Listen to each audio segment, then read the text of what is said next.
Hello साथीहरू, नमस्कार सबैजनालाई। आज चाहिँ म कतार मल घुमघाम र किनमेल छ मेरो चाहिँ। आज चाहिँ छुट्टीको दिन चाहिँ सानो भ्लग बनाइदिउँ भनेर चाहिँ अहमेद बिन स्टेडियमको बाटो हुँदै कतार मल जाँदैछु। यस्तो छ अहिलेको भ्यू चाहिँ यहाँको। धेरै नै गर्मी छ, यो समर बढी सँगसँगै गर्मीको चाहिँ एक्सपिरियन्स गर्दैछ। चस्मा खोजेर हिँड्न पनि गाह्रो छ, त्यही भएर चस्मा लगाएको छु। अनि यहाँ चाहिँ कतार मल जाँदैछु।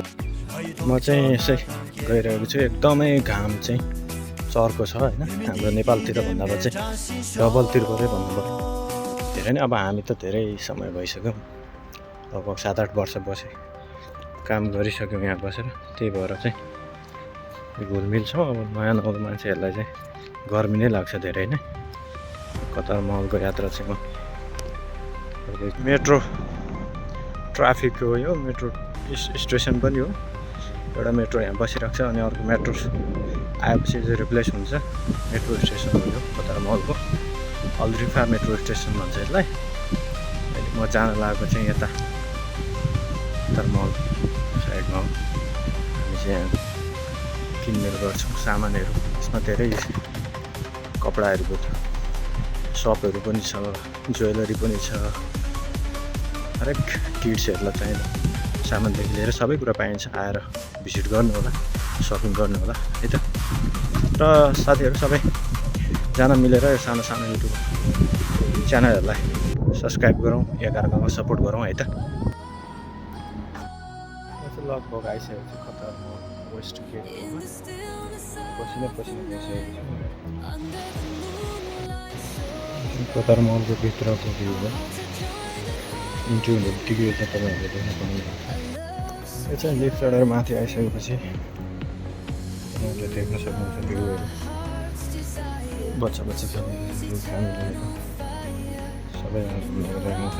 त्यो कफी सपहरू छ, सबैलाई डाइनिङहरू सबै अभाइलेबल छ। घुम्नको लागि चाहिँ फ्यामिली लिएर आउँदा चाहिँ त्यसैले राम्रो।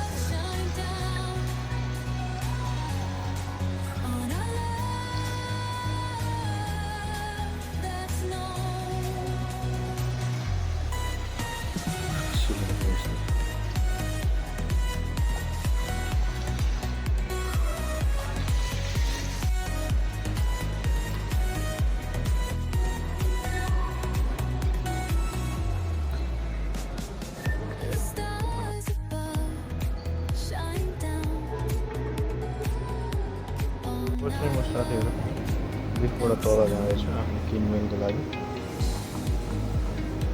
म चाहिँ मेरो क्यारीकोट जान पर्ने हुन्छ। उता सब्जीदेखि लिएर सबै कुरा स्टेसन लागि।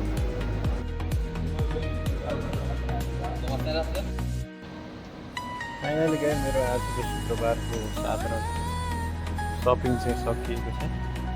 भ्लग चाहिँ म एन्डिङ गर्दैछु। सबैले हेरेर सपोर्ट गरिदिनु होला, कोसिस गरिरहेको छु।